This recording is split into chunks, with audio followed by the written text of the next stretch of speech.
If you like pinball video games, PinBot for the NES is one you should definitely check out. I've poured hours and hours into it, and it's been a very fun experience the whole time. The game is based on a popular 1986 pinball table at the arcades, and it was actually part of a series of 3 pinball games in the PinBot series. And one of these games was actually married to PinBot, even though I don't think this marriage is recognized in every state.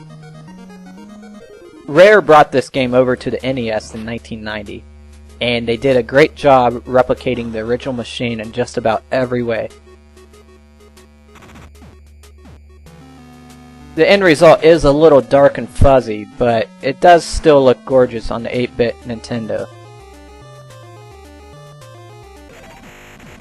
Rare also went further than just copying the game. They added new elements and hid them deep within the game. So there's more to it than just a replication of the arcade experience. You can bump the table in 2 directions using the select and start buttons. Select bumps to the right, start bumps to the left. Curiously, it seems like it's impossible to tilt the machine. I tried shaking the table back and forth for a long period of time, but the game never tilted. That's not a big deal to me though. Being able to bump the table in 2 directions without limits adds a lot of strategy.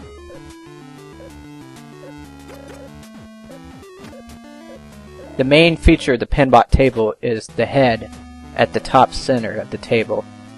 By hammering away at the grid in front of it, you can raise the visor. And this allows you to lock a ball in each of the 2 eye sockets, bringing about multi-ball. And that's when the real fun begins, since everything is worth double points.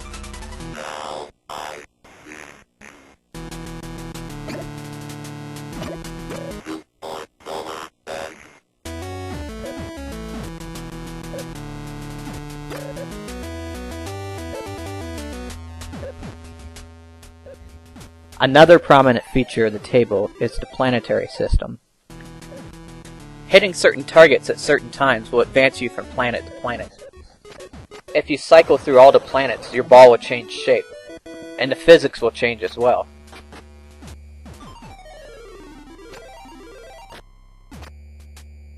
The ball changes shape once more if you're able to round the planets another time, but I was only able to get around one time, and that was only on a couple of rare occasions. During the multi-ball, if you're skilled enough to re-lock one ball and then shoot the other one over the ramp on the left side, you'll advance to the next level. This is one of the new things I referred to earlier. Advancing a level changes the color of the table, but more importantly, creatures start to appear as well. These guys create new ways for you to lose your ball, causing the difficulty to increase sharply. The first creature you encounter creates a lot of havoc. He appears on the outside of the solar system, then slowly advances toward the sun. When he gets there, it's not pretty. He tries to vacuum the ball into his mouth. If he succeeds, he'll chomp your ball into tiny bits. And he succeeds a lot.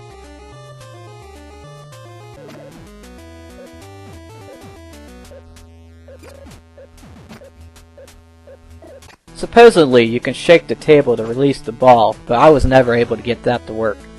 This one creature is so overly powerful, it almost destroys any incentive for advancing to level 2. Luckily, the 3rd level is more fun. An enemy flies around, and if you don't destroy him in time, he launches a missile that heads straight for your flippers. If one flipper gets hit twice, it blows up and then you're screwed.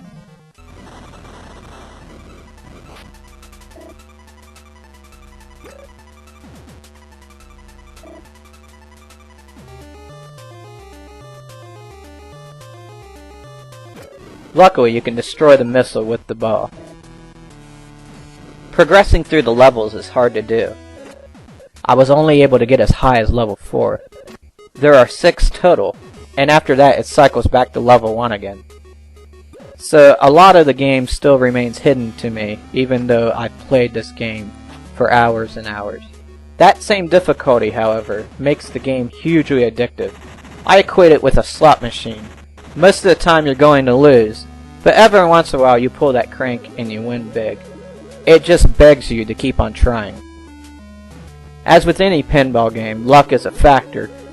If the ball ricochets a certain way, it'll go down one of the outer chutes. If you play this game, you'll be seeing it a lot. Also, like any other game, there's a high scoreboard. But there's something very cool about this one. If you beat the top score, you get to see an ending to the game, complete with credits. It's a pretty tough score to beat. Luckily, I was able to do it twice, and I came close a couple of other times. This one thing is a big incentive to keep on playing. PinBot has a lot of voice work for an NES game. It's a nice robotic voice, but sometimes you can't quite make out what it's saying. Also, when it's talking, the game pauses momentarily, which can disrupt your rhythm.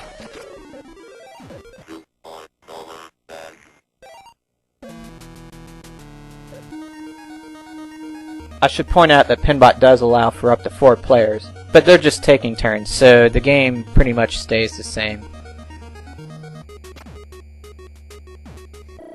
So here's my final thoughts about the game. It's very addictive, it's full of a lot of strategy, and I definitely recommend it if you have an NES. You may also want to pick up the instruction manual because there's a lot of things I didn't get to talk about.